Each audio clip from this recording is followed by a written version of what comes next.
Jei nori sugadinti vakarėlį kenkėjams laukose, naudok Sivanto Energy.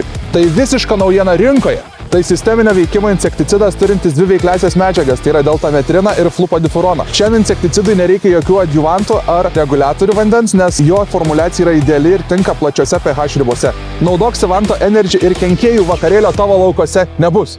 Sveiki, agro žmonės, mano vardas Darius, jūs įsijungėt Agro Raidą ir šiandieną sveikinamės iš Panevėžio rajono. Čia pakalbinsime ūkininką Simoną ir pasižiūrėsime, kokie procesai vyksta laukose ir sužinosime, kiek ir kokių veislių ūkininkas augina ir kodėl. Taigi likite įsijungę ir smagios peržiūros, kas dar mūsų nesubscribinat, būtinai tik kviečiu padaryti, paspauskit like, parašykit komentarą ir keliaujame ieškoti Simono. Čia kanapės auga. Kanapės? Čia truputį per anksti atvažiavot. Į nuėmimą reikia atvažiuoti. Kai krūmus įmūrė, išsijungė. Sakau, ką padarai? O kodėl kmynai su pupom kartu? O kaip nukulsit? Kodėl auginate keistas kultūras? Tai va taip atrodo, tas nautilas labai baisiai šiaip atrodo. Pritariu. Taip Lugui pasakėt viso gero, ne? Mes jau senai jam pasakė viso gero. Dūmai rūksta, žinai, kažkada jau gaisrinės lėkė gesinti. Croton Flex, čia tokia naujiena. Ką naudojam, viskas pasiteisinę yra, išbandyta ir atrinkta. Bet kokia sudėtinga technologija, dar žiūriu grandinę. Kiek čia visko gali sulūžti, žiūriu? Mapas. Oho, iš kur gavot? Gerai gyvenat? Pupytės. Kaip gražiai vadinat pupytės. Kas šovė į galvą, kodėl reikėjo miksuoti sėklą?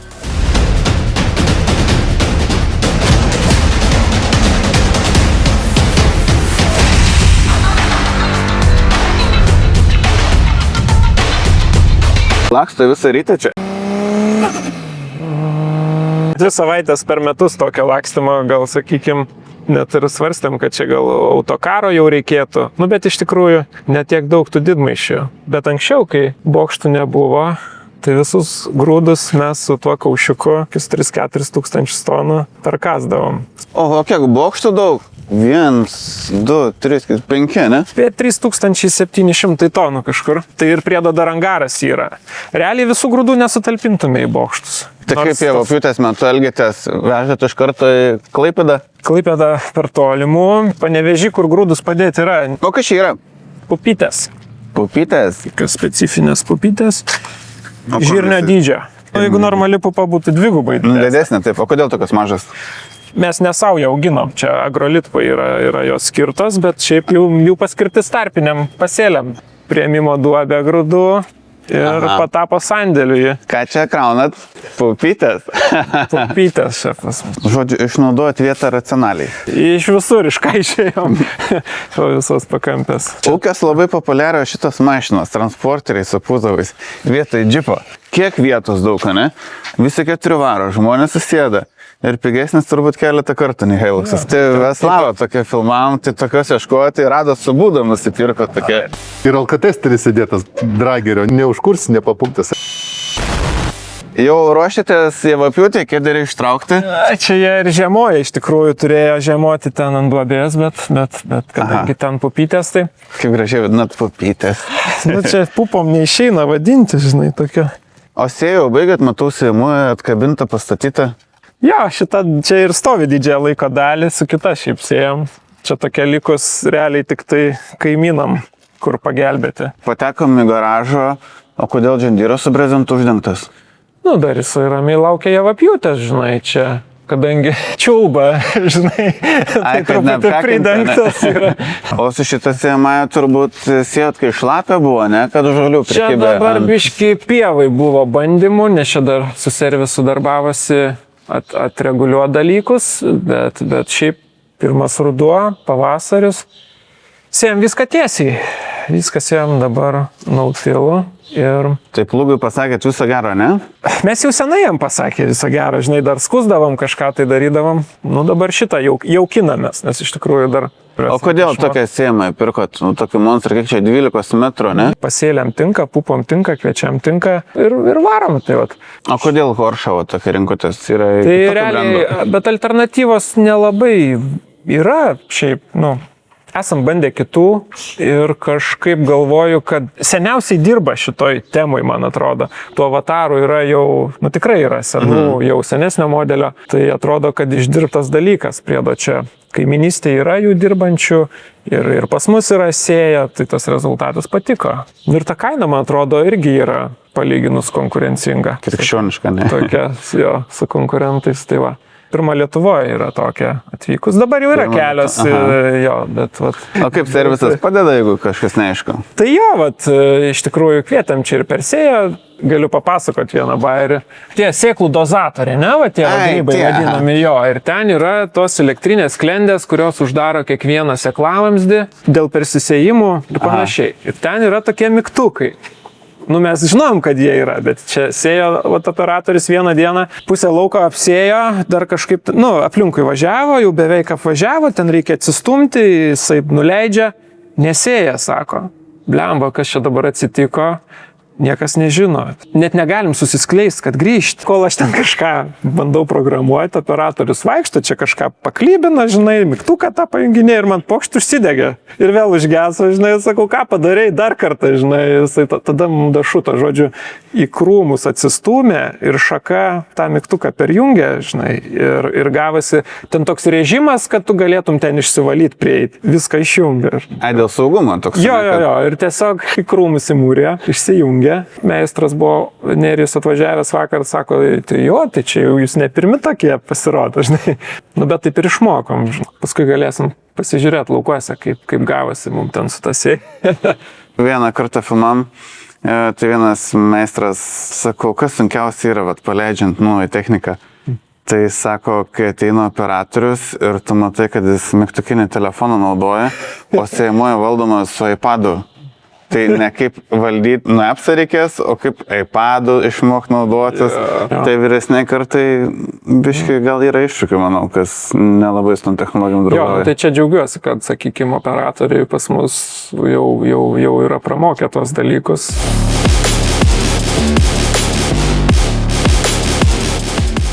Pažiūrim, kur tas purkštuvas, ar ne, mūsų šiuo metu. O kaip trakerį idėjas? Horšas turi telematiką. Ką tas spalvas reiškia žalia? Greitį rodo. Purškė 20 km per valandą. Oho, taip greitai. Ir purškė kintama norma. Tai dabar mes galim pamatyti, kad šitoj vietoj, sakykime, jisai naudoja 101 litras į hektarą ėjo, čia 179. Kiek programų naudojat ar appsų, kaip čia vadinat? Daug iš tikrųjų. Nežinau, gal čia tik tai aš taip žaidžiu, bet jeigu iš viso tai kalbant, tai yra Geoface'o 2 accountai, Agriportas, OneSoilas, Horšo telematika, operacijų centras, JT-Linkas, Džandyro, tai Jara Farmas. Tiek, bent jau 7. YouTube'o AgroRaidą naudoja. Jo, irgi reikia. Tai yra paslauga, teikia dabar dronai, ten skraido po tos laukus, ten skanuoja, tos informacijos renka labai daug.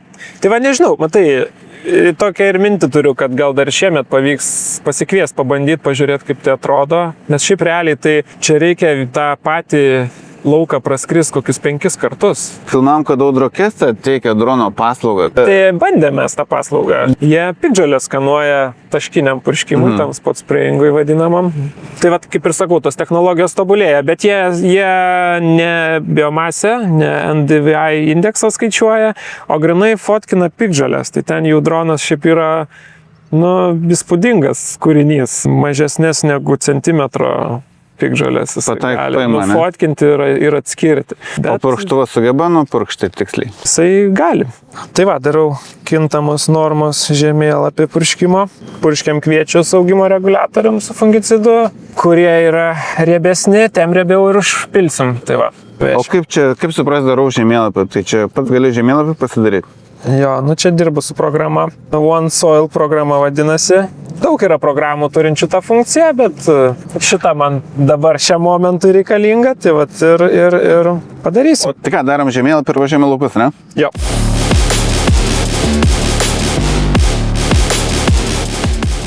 Atvažiavam į laukus, purkštuvas, matom, kai jau baigia pakrauti. Ką čia purškėt, ką pilat? Purkšim nuo ligų kviečius, fungicidu ir augimo reguliatorium. 3 kartą. Kokius bairių produktus pilat į purkštuvą? Croton Flex, čia tokia naujiena, proteokonazolo. Tos mišinius ne aš sudarinėju. Agronomas kooperatyvo Panevėžio Ruodo. Ką liepia, tą ir pilam. Rūpinatės atsparumą. Sakėt, 3 kartus purškėt jau šiemet, ne? Eraičinas, sako, ką nors toks dalykas? Sako. Tokia bjauri, ne kokios asociacijos. Piktžolę turim ir mes tokią, jo. Kaip kovojat? Su glifosatu tvarkom jį. Didelės problemos neturim, bet kad jį čia tokia grėsinti yra iš tikrųjų. Aha. Bayerio agronomai rekomenduoja, žinai, ką naudot? Įtariu. Nagi? Incelo? Incelo ir BioPower aktyviai medžiaga. Na tai jo. Neteko bandyčiai. Jį, kiek žinau, ne vieną raičinai naudoja ir visokių tų probleminių piktžolių yra. Kol kas kviečiuose dar jo ir neturim. Mums išlenda, pavyzdžiui, pupas su kmynais pasėjam, tada 2 metais auga kmynai. Ir tas raičinas ten iš esmės nejudomas ir auga. Tai va, tokiose vietose. Tai nežinau, kažkada gal ir incelo prireiks. Jeigu tik jis iš tikrųjų veikia, tai valio. O kokiu dar Bayerio produktų naudojat? Ką esat bandę, kas pasiteisina, nepasiteisina? Ką naudojam, viskas pasiteisina yra. Nes jau yra išbandyta, yra atrinkta. Komplytų purškiam kviečius. Komplytų.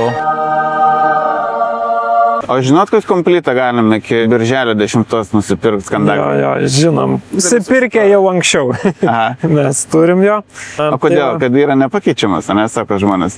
Tai jo, iš tikrųjų, mes su savo tą tiesioginę sėją, sakykime, irgi turim niuansų, bet iš esmės netgi čia jis mums šiaip gerai veikia. Ir, sakykime, pavasarį vien skilčių piktžolių kviečiuose papildomai nieko nebedaro. Tai suveikia puikiai iš tikrųjų. Dėl to gaila, kad kažkada baigsis. Nežinau, žiūrėsim. Kviečiuose dabar tasai Crotonflexas čia šį kartą su kitais produktais. O ant vėliavos dabar galvoju jau kelinti metai su Askra purškiam. Askra X Pro. Irgi mums kaip ir pasiteisinęs. Rapsuose irgi yra priemonių šį pavasarį atčiba purškiam. Kaip ten Arnas sakė, kad čiaudėt piktžolės. Dabar žydėjimo metu pasidarėm bandymą su propulsija. Pasilyginti su kitu variantu. Pažiūrėsim, ar geriau ar ne. Gal kažkokios išvados bus. Tai va. Oho, kaip gražiai lankstos purkštuvas. 36 metrai. Kodėl tokį rinkotės? Taip nežinau, ar teisingai galvoju ar ne, bet mintise susidėliojo, kad pats svarbiausias dalykas yra jam tai kopijavimas. O toliau galvoju, tu ant jo gali kraut, atnaujint, retrofitint, ten updatint ir panašiai, jį tobulint. Kas ten bebūtų, svarbu jisai kopijuotų gerai. Ir kažkaip su ta mintim šitą išsirinkom, nes jie yra, nežinau, man tai atrodo gal geriausiai kopijuojantis, gal vieni iš geriausių, turintis tą funkciją, ta prasme, tą atliekantis gerai. Taip pat čia gamintojas šitą siūlo pulsuojančius purkštukus, pirkti ta prasme tokį, kad jau labai ilgam. Ką žinau, važiuoja, kopijuoja jisai gerai. Tai ir vėjas nelabai baisus. Tai lekia, oho, 18-20. Tik laukų reikia tokių. Jų yra čia pas mus visokių. Šitam irgi, matot, kiek stulpų, teks gazą nuimt vietom. Matom, čia yra pasvirusi tų stulpų. Čia novėjo ar kaip? Jo, šitą čia ne mano darbas, tai nežinau. Ten buvo vienas be laidų, tai pats su kombainu nuverčiau. Niekam neprireikė jo, žodžiu. Bent jau vienu mažiau. Kas čia buvo prieš tai pasėti ir kokią technologiją dabar čia sėti? Su tanuoju sėjamąją savo, ne? Čia jo, sėjom su Avataru. Buvo žieminiai rapsai. Nukūlėm ir palikom. Matom, čia rapsų dar yra likusių liekanų. Dar svarstėm, gal čia su ražienėm akėčiam braukti ar kažką, bet čia kitas ūkininkas sako ramiai. Palik, viskas bus gerai. Tai taip ir gavosi, kad mes, tik nusiglifosavom prieš sėją ir pasėjom. Čia kampu pasėjom, tai žiūriu, tikrai gerai pasisėjo. Tiek, kad čia nais dar, kad būtų įdomiau prisigalvojam vis tiek reikalų, tai čia yra 2 veislės pasėtos šiaip kviečių. Iš 2 bunkerių, kiekvienas su savo atskiru kintamos normos žemėlapiu, buvo pasėta. Viena sveikesnė, kita liktai labiau serga, vienas statesnė, kita labiau liktai griūna, viena kokybė geresnė, kita gal žemesnė. Pažiūrėsim, kas čia gausis. Neramu buvo tada, kai pamačiau, čia dar pradžio irgi, kol atsireguliavom, vagutė neužspausta. Tai buvo šiek tiek. Ir žiūriu, šliužas sėdi toj vagutė, žinai, ir galvoju, okei, kas čia bus dabar. Bet matau, kad nieko čia nenutiko. Šliužai, nežinau. Dingo, nušalo, išėjo, nežinau, kas jam atsitiko, bet kviečiai emigravo į Baltarusiją. Kas šovė galvą, kodėl reikėjo miksuoti sėklą? Čia tokia, žiūriu, tendencija, čia ne aš pirmas tą pabandžiau, gal tada mažiau reikės augimo reguliatorių, gal mažiau fungicidų, gal ta kokybė tu išlauši irgi kažkokia geresnė. Bet čia yra irgi daug darbo atsirinkti, nes svarbu vegetacija, brandos, kad sutaptų. Negali beleko sumaišyti. Šioks toks gal ir apsidraudimas, žinai, jeigu vienai nelabai, tai gal kitai geriau ir vis tiek kažkas užaugs. Apie draudimus kalbant, draudžiatės pasėlius? Jo, šiaip draudžiamės pasėlius. Turbūt kasmet tenka pasinaudoti. Yra buvę, kad kruša nukruša derlių. Bet senai jau yra tai buvę. Prieš porą metų praėjo gal per kilometrą čia tai žymioji, bet nekliuvo, apėjo aplinkui ir pasisekė. Bet pas mus vis tiek kas nors. Ar tai sugriūna, iššalimų kažkaip paskutiniu metu visai nebėra, daugiau užmirkimai. Melioracija atrodo tvarkom non-stop, vienoje vietoje sutvarkiai, kitoje vietoje bala, kur niekada nebuvo. Čia toks procesas gal be pabaigos, nežinau, gal reikia apimčių didesnių pajėgumų.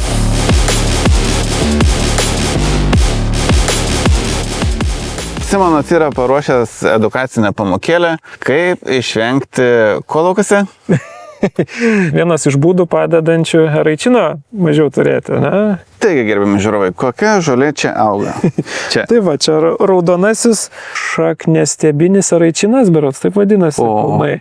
Matosi puikiai, kaip nuo pakelių jisai slenka pamažu į lauką ir glifosatas nelabai ima, įvairių spalvų yra, ne? Kažkurie pastresavę, kažkurie ne. Tai, bet sakau, dabar tas palaukės tvarkomės, akmenis renkam, susidirbam, žolytę sėjam, kad žydėtų, bitutėm faina būtų. Pastebėjom, kad mišiniuose to raičino labai daug kur yra.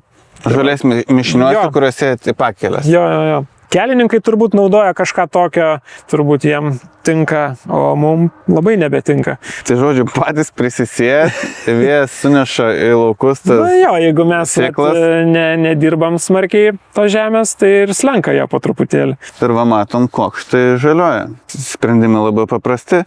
Encelo, biopoweris ir raičino nebebus. Iškart ramiau, ne? Tai ką čia esat pasėję? Čia kanapės auga. Kanapės? Čia kažkada auginam didesnius plotus, paskui padarėm pertrauką, dabar grįžtam vėl prie šito. Yra rinka, ne? Čia šitas yra sėklininkystėj, bet rinka yra.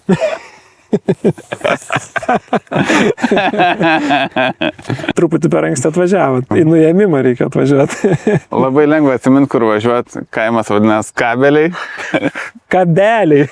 Ai, kabeliai. Visi daro tą klaidą, viskas tvarkoja. Kirtis neuždėtas. Tai va taip atrodo, tas nautilas labai baisiai šiaip atrodo čia pas mus. Pritariu. Kodėl tos kanapės? Ne tik kanapės, visokių čia tų keistų kultūrų auginam. Kodėl auginate keistas kultūras? Ta struktūra pas mus pasėlių yra tokia gana standartinė. Ir paskui mes tą savo struktūrą aplipinam, kur galim kažką pakeisti truputėlį, įterpti tų kultūrų naujų. Su tais kviečiais, rapsais darosi vis sunkiau. Žinai, kainą suvaldyti viską. Ieškom tų kažkokių pelningesnių variantų. Gerai, ką kitoje kelio pusė auginat? Pupų yra ir dar, matosi, eilutės šiek tiek lenda. Kmynai dygsta. O kodėl kmynai su pupom kartu? Gali sėti ir lauk 2 metus. Mes taip negalim sau leisti, tai sėjam su pupom. Galima su žirniais, gal ir dar kažkuo tai. O kaip nukulsit? Nukulsim pupas, kmynai lieka pačioj, paskui kitais metais kulsim kmynus. Toks neblogas derinys, vienais metais pasėjai ir tada jau porą metų nelendi, nebeknisi. Sliekai džiaugiasi, visi džiaugiasi. Fantastika. Tai kiek kokią kultūrą auginate? Netikėtai daug turim. 12 iš tikrųjų šiemet turim skirtingų pasėlių. Daug nežinomų dalykų, nežinai kaip elgtis, tai čia aišku dirbtinis intelektas daug gelbė, bet jis man irgi konstatavo tokį faktą. Jūsų 12 augalų pasėlių struktūra yra agronominis stebuklas, bet logistinis košmaras, žinai.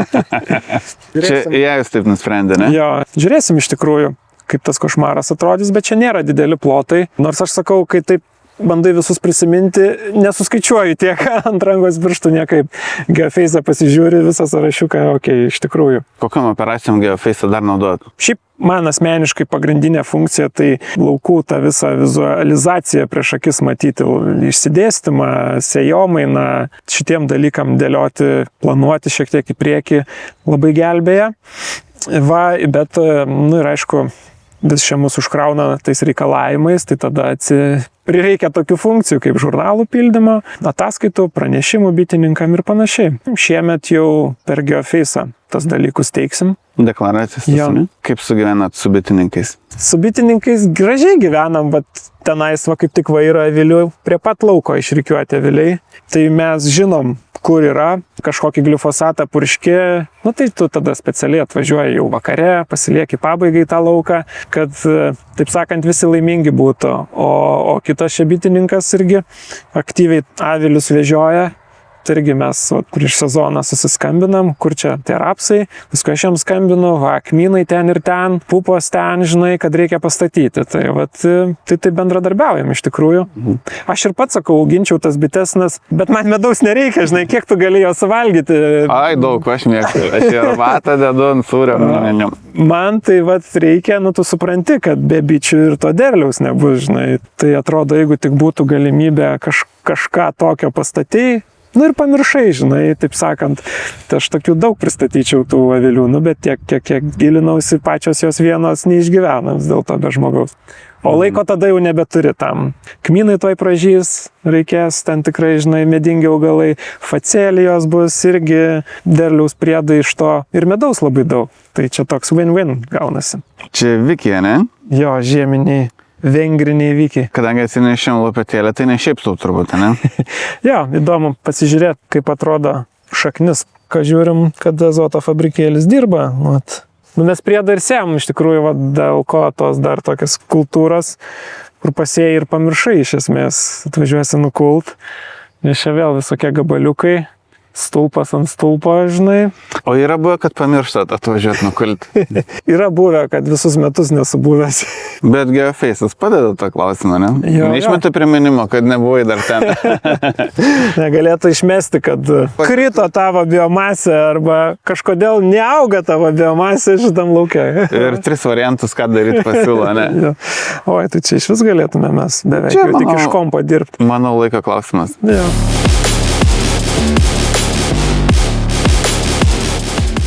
Koks čia įdomus aparatas? Mūsų lenkas brūkšnelis prancūzas. 2 spalvos, kuri lenkiška, kuri prancūziška. Sakau, abi yra prancūziškas, bet nusipirkom Lenkijoje. Tai todėl ir mes parsivežėm jo dėvėtą čia tokį aparatą, su kuriuo, jeigu mūsų avataras yra nautilų, tai yra kultūros, kurias sėjam tiesiai ir yra kultūros, kurių tiesiai nesėjam. Tai rapsus, kukurūzus sėjam strip drillu, čia taip reiktų pavadinti tikriausiai šitą. Laikom, kad reikia jam šiek tiek prapurenti. Prieky yra bunkeris trąšų, ar ne? Prapjauna diskas, šiaudus atvalo, tada koja iki 30 cm galima sukišti, pasideda trąšas. Šitie patrupina, paspaudžia, padaro pagrindą.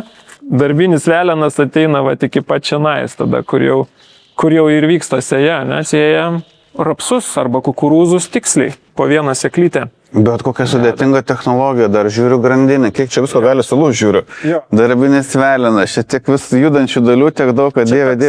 Čia greitį prarandi, kūro sąnaudos auga, našumo nėra, čia žinai 30 hektarų per dieną jau yra gerai pasėti su tokia. Ir užpilimas toksai.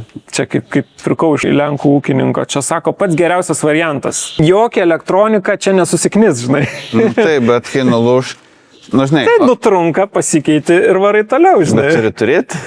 Turim. Jau visko yra buvę. Turėt pamokų. Jo. Nes mes auginom linus čia vienais metais, jų nupjaut nėjo dėl pluošto. Reikėjo nušukuoti. Nušukavom, tada liko stagarai, vėl ką daryti, nes juos skusti, viniojasi, nuvargas, žinai. Tai tada atvarė savo avatarų ir pasėjo. Sakau, paskui kaimyną ūkininko irgi ten šalia sodybą, sakau, žinai, žiūrėk, žinai, kaip kviečius pasiem. Kaip tai sako, tai kad dar nenukūlėt, žinai, stagarai stovi. Tai ir viskas gavosi tikrai gerai. Vienais metais, kai dar žalinimas buvo, visi ten tų garstyčių puolėm auginti, daug hektarų, o paskui reikia kviečius pasėti. Tai taip ir gavosi, kad užaugo jos iki krūtinės tokio dydžio. Tai tada vienas skutikas neima, antras skutikas neima, mulčerį tada atsivarėm, mulčiavom, tada skutom, tada sėjom, o kitą dalį laukų, tai Audrokesta tada nuomojo sėjamasias ir Avatarą atvarė, tiesiai pasėjom, nieko daugiau nedarėm. Paskui, nuglifosavom ir vėl, tas derlius toks pat. O nebaisu taip, nes tu vis tiek metų derlių taip kabinį.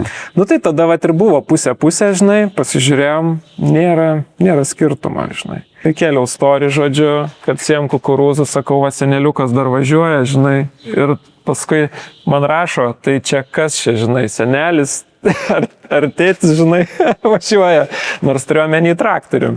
Turi kovos randuvą. Jo. Čia kas trostas truko? Negaliu pasakyti jau labai senai, jau tiek senas, kad nebeatsimena.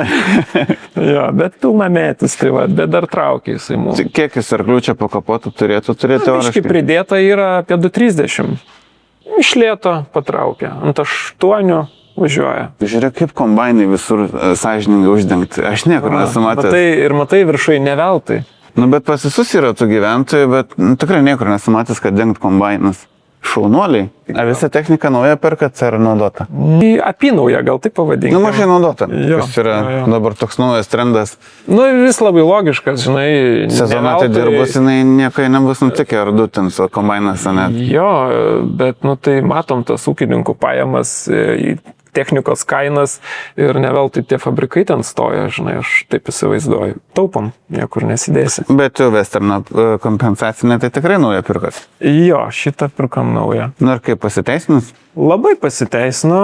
Grūdai, jinai tik važiuoja į lauką. Grūdų parvežti. Turi tiltę. Jo. Triešė, kaip čia sako. Triešė. 3 tiltai. Mačiau laukia fūrinė priekaba stovėjo. Čia fūrinė priekaba su visa fūra. Jo, čia mūsų manukas, tai kažkaip kantriai tarnauja, jisai mums visus grūdus išsivežam. Buvo netgi momentų, kai į Rygą varėm, 3 vairuotojai keitėsi. Jisai visą parą važiavo, 3 vairuotojai keitėsi, nes čia negali užstrikti, žinai. Tai ir susisukom. O pavyzdžiui, pavyksta su kaimynais, masyvus didelius laukų pasidaryti, kad davai susikeičiam, kad turėjo didesnį masyvą lauko? Po truputį, sakykim taip. Kažkiek esam susikeitę, dar tikrai yra vietos optimizuoti. Nes žinau, kur taip dirba. Man pačiam nuostabu, žinai, sako, čia 50 hektarų lauko, čia 100 lauko, žinai, čia tas... Kaip sakau, taip gali būti. Tu su kaimynai susikeitėm ir viskas. Na, štai už tai, žinai, ir dabar esam susikeitę šiek tiek, bet atsiranda ten visokių, kaip čia, teisinių niuansų, ten nuomos ir panašus dalykai. Priedo dar, kai nesam labai mes čia išsibarstę toli, tai irgi dar apsilakstam. Turim labai daug stulpų, su purkštuvu irgi, kažkaip išsilaviruoja. Nežinau, dings gal kada tie stulpai iš laukų. Išvartysit ir nebebus. Priekaba pati turi tepalo baką, ne? Neturėjo, pridėjom, patobulinom.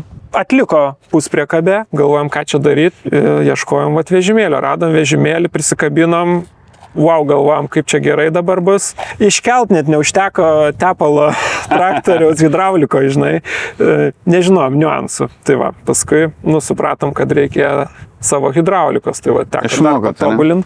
O tokia čia padaryta, tiesiog ant rėmo uždėtas bakas ir tiek žinių, ne? Bakas, siurblys yra pačia nuo Horšo pronto sėjamosios. Kiek universalus daiktas. Kai nesėjai, siurblį čia uždėtas. Tai buvo, kad nusipirkom, kažkodėl atrodė protinga sėjama su kardanu. Bet čia elektros dar kažkas yra? Jo, čia yra jungikliai, bet aš jau čia ne ekspertas, nepasakysiu. Okay. Nežinau, ar norėčiau su tuo džendiriuku tokia priekaba traukti 40 tonų. Ir sąstatas šiaip toks neblogas gaunas. Taip. Mes su jie kažkur ir nevažinėjom. Jeigu dabar nupirkt traktorinę priekabą, dar jeigu pagal panašią kubatūrą, tai aš nesizduoju. Visas sąstatas, gal vilkikas su priekaba, žinai, gal išeina. Tai tikrai efektyvus sprendimas. Bet technika, kur dirba visus metus, ne? Visada. Darbštus kaip bitutė. Mapas. Oho, iš kur gavot? Gerai gyvenat? Prabangos prekė, ne? Prabangos prekė, iš tikrųjų. Bet dar spėjot pigiai nupirkti? Jau ne. Taip ir gavosi, kad pavasarį daug maž čia susiskaičiavom. Nu, čia žirniai laukia sėti, kiti augalai. Su žemėlapiais, žinai, šiaip dirbam irgi tręšimo. Ir kažkaip sakau, kad man biški trūksta tų trąšų. Kiek čia kainuoja dabar tas mapas?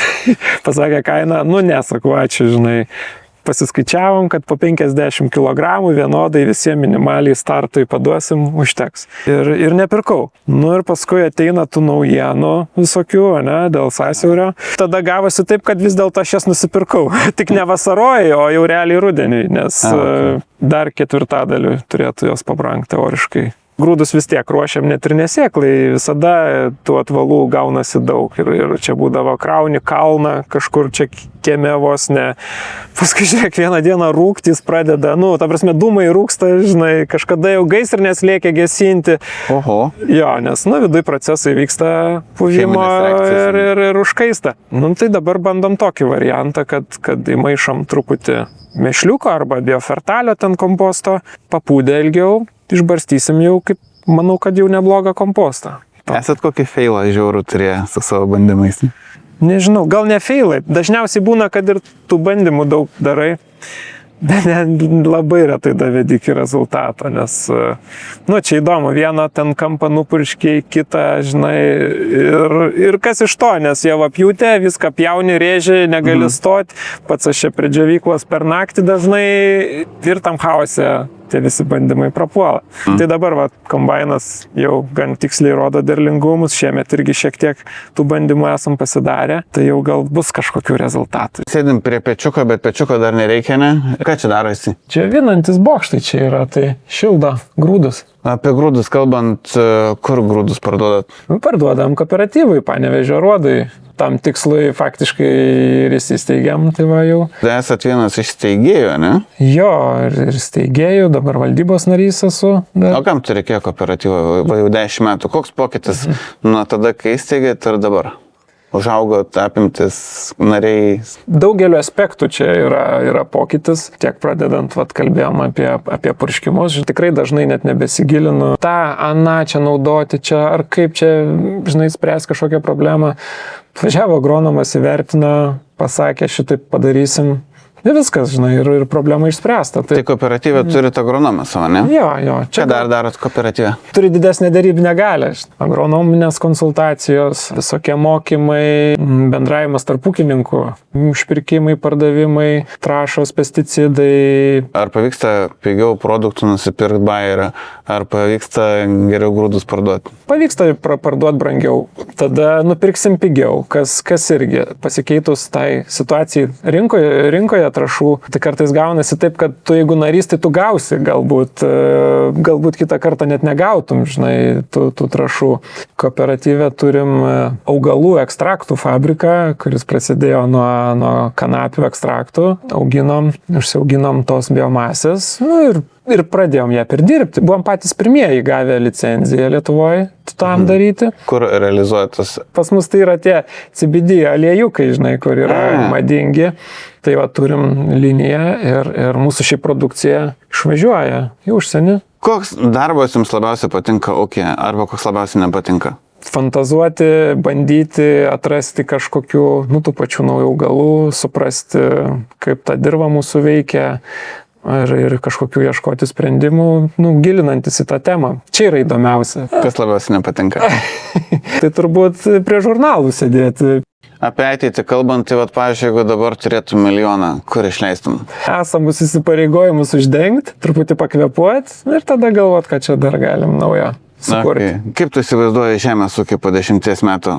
Kokias technologijas ir inovacijas čia bus? Skraidys robotai? Manau, kad skraidys dronų daugiau, šiek tiek galbūt. Aš pats visai laukiu, kad ir robotą kokį nors turėtume ūkyje. Čia agrokoncernas turi atsivežę, nebandėt?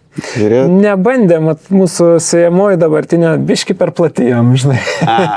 Daug tų technologijų prikurta, tikrai jų daug ir numirs, atsirinksim, kas pasiteisinę. Tai to ir palinkėsiu. Ačiū tau skirtą laiką, ačiū žiūrovom, kad žiūrėjot ir iki.